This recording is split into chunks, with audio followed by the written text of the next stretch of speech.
ময়দান কারোর জন্য খেলার জায়গা, কারোর জন্য টাইম স্পেন্ড করার জায়গা, আর কারোর জন্য ঘোড়া চালানো শেখা, কারোর জন্য এন্টারটেনমেন্ট, কারোর জন্য জগিং করতে আসা, কারোর জন্য কি নেই, এখানে সবকিছু আছে। আর সব থেকে বড় কথা, এই ময়দানের হিস্ট্রি যদি তোমাদের জানতে হয় তাহলে কিন্তু ইউটিউবে অনেক ভিডিও পেয়ে যাবে, ঠিক আছে? যাও সেখানে গিয়ে হিস্ট্রি অফ ময়দান সার্চ করো, পুরো হিস্ট্রি পেয়ে যাবে। তো এখানে হিস্ট্রি পাওয়া যাবে না।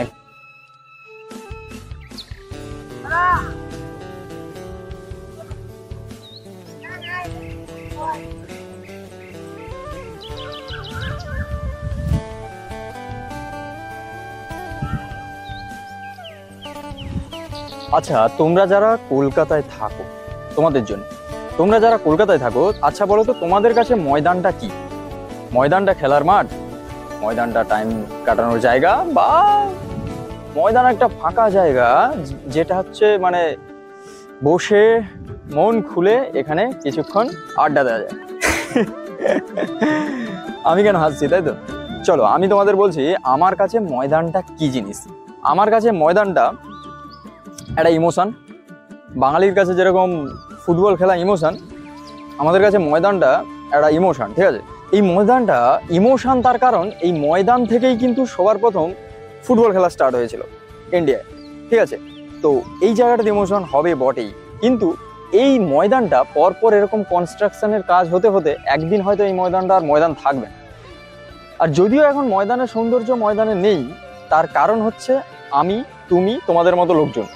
কেন?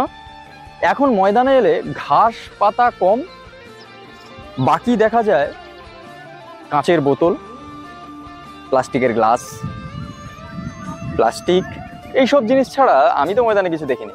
তোমরাও দেখতে পাবে, দেখতে চাও? দাঁড়াও, ওয়েট, এই দেখো পুরো ময়দান জুড়ে এই একই জিনিস।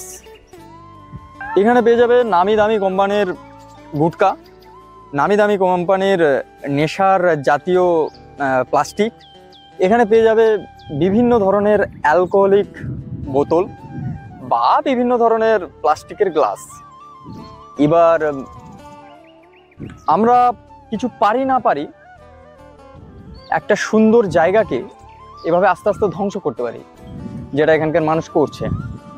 ওই আমি, তুমি, তোমরা যেরকম করি আর কি, যে খাই দাই সেখানে ফেলে দিয়ে চলে যাই। কেন ব্যাগ নেই? ব্যাগে করে ভরে নিয়ে যাও না, যেখানে হচ্ছে ডাস্টবিন আছে সেখানে ফেলে দিও না। ওইটা তো আমরা করবো না, কারণ আমরা যেখানে খাই সেখানেই হাগি, এটাই হচ্ছে আমাদের কাজ। আজকের ভেবেছিলাম ময়দানে একটু ঘুরবো, মজা করবো, বেশ ফ্রেশ হাওয়া নেব একটু। সত্যি কথা বলতে সৌন্দর্যতা নেই এরকম, যেখানে সেখানে ঘোড়ার করা পটি, গরুরও বলতে পারো, এরকম কেউ না কেউ তো করেছে। মানুষের পটিটা দেখতে পাইনি, সেটা যদি দেখতে পেতাম তাহলে 16 কলা পূরণ হয়ে যেত, এই আর কি। তবে পুরোটাই যে খারাপ তা নয়, ভালো। আমার তো ভালোই লাগছে, বেশ মজাদার। কারণ একদিক দিয়ে ট্রামের লাইন, অন্যদিকে আমি মাঠের মাঝখানে, আর আমার একদিকে হচ্ছে সেতু দেখা যাচ্ছে, বিদ্যাসাগর সেতু। এবার আমি একটা ভালো জায়গায় দাঁড়িয়েছি, কারণ একদিকে দেখা যাচ্ছে ভিক্টোরিয়া। কোথায় গেল ভিক্টোরিয়া? ওই তো, একদিকে দেখা যাচ্ছে ভিক্টোরিয়া, একদিকে দেখা যাচ্ছে রবীন্দ্র সেতু, না রবীন্দ্র সেতু না, বিদ্যাসাগর সেতু, আর একদিকে দেখা যাচ্ছে ইডেনের মাঠ, আর একদিকে কলকাতার সব থেকে উঁচু বিল্ডিং। ওয়াও, না এই জায়গাটা বেশ ভালো, মানে এতগুলো জিনিস দেখা যাচ্ছে বলে। বাদ বাকি কোনো কারণের জন্য ভালো নয়, কারণ আমি যেখান দিয়ে হেঁটে যাচ্ছি এত জঘন্য, মানে এত নোংরা পড়ে আছে চারিদিকে। তো সেই কারণের জন্য আমি কখনোই এই জায়গাটাকে সৌন্দর্যের দিক দিয়ে ভালো বলবো না। আর এর জন্য দায়ী কেউ নয়, কাউকেই দায়ী করবো না, কারণ দায়ী আমি, তুমি, আমাদের মতো লোকজন। কারণ এইগুলো কে ফেলে যায়? এগুলো বলো, এগুলো আমরা তোমরাই তো ফেলি। তো এগুলো করা উচিত নয়, তোমরা আর করো না নেক্সট টাইম থেকে।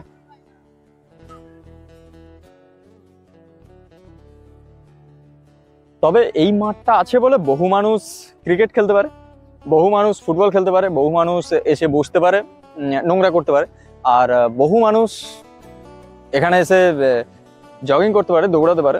মানে অ্যাকচুয়ালি এরকম একটা মাঠের মাঝখানে, মানে অ্যাকচুয়ালি মাঠের মাঝখানে কেন, শহরের মাঝখানে এরকম একটা মাঠ থাকা উচিত আমার মনে হয়। তো চেষ্টা করো সবাই এই মাঠটাকে, এই ময়দানটাকে যত দিন খুশি এইভাবে রাখা যায়, কারণ আমার মনে হয় না বেশি দিন থাকবে। কারণ একদিক দিয়ে মনে হচ্ছে কনস্ট্রাকশনের কোনো রকম কোনো কাজ শুরু হয়ে গেছে, একটা দিন আসবে ময়দানটা শুধু ইতিহাসের পাতায় থেকে যাবে, আর মানুষের কাছে ইতিহাস হয়ে সবাই বলবে এটা একটা ময়দান। বাট তখন আর ময়দান হয়তো এইভাবে থাকবে না, তখন এগুলোই বড় বড় বিল্ডিং উঠে যাবে, তখন হয়ে যাবে কোনো সংস্থার ওপর হাতে বিক্রি হয়ে যায়, এরকম চলতে থাকে।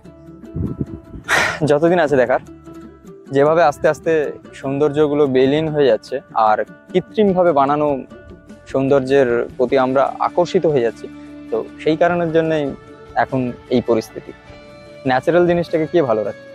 এই যে দেখো না যেভাবে এই ময়দানটাকে বাজে করে রাখা আছে, লোক এখন নেশা করতে ময়দানে আসে, একটা সময়ে মানুষ এখানে টাইম স্পেন্ড করতে, ভালোভাবে একটা আড্ডা মারতে আসে। যাই হোক, ভালো যে যেভাবে দেখে ময়দানটাকে, এটাই হচ্ছে ব্যাপার। তবে সেভাবে দেখতে গেলে আমিও কিন্তু একটু ভুল টাইমে হচ্ছে ময়দানে এসেছি। তার কারণ হচ্ছে এখন সন্ধ্যা হতে যায়, ঠিক আছে, আর একে একটু ধোঁয়া ধোঁয়া, মানে কুয়াশা কুয়াশা টাইপের লাগছে, তো চারিদিকে মানে এতটা স্বচ্ছতা নেই আর কি, যে একটা সূর্য ডোবার মুখে যেভাবে হচ্ছে সূর্য পড়লে তার যে কিরণটা, তাতে মানে ফাটাফাটি একটা মানে ভিডিও ওঠে বা ফটোগ্রাফি ভালো হয়, কিন্তু সেই জিনিসটা নেই। তুলনামূলক ক্যামেরা কোয়ালিটি খারাপ আসবে এই ব্লগে। মানে যে জোশ আর যে আনন্দ নিয়ে হচ্ছে আমি এসেছিলাম, তো আপাতত সেটা থেকে একটু কমই আনন্দ আছে, কারণ অন্ধকার হয়ে এসছে। ভাবছিলাম এটা পুরোটা ঘুরবো, হাঁটতে হাঁটতে তোমাদের সঙ্গে শেয়ার করব, জানি না কতটা কি করতে পারবো, কারণ অন্ধকার হয়ে যাবে।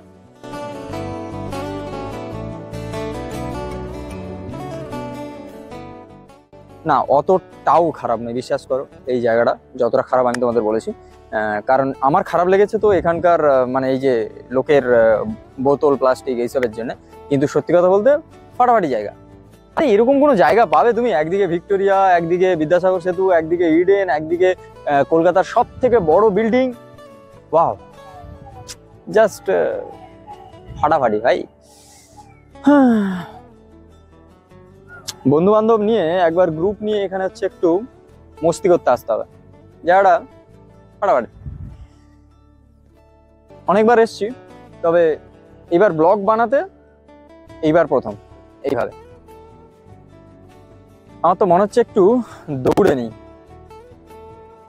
থাক, আজকের মতো থাক, অত দৌড়ানো শেষ।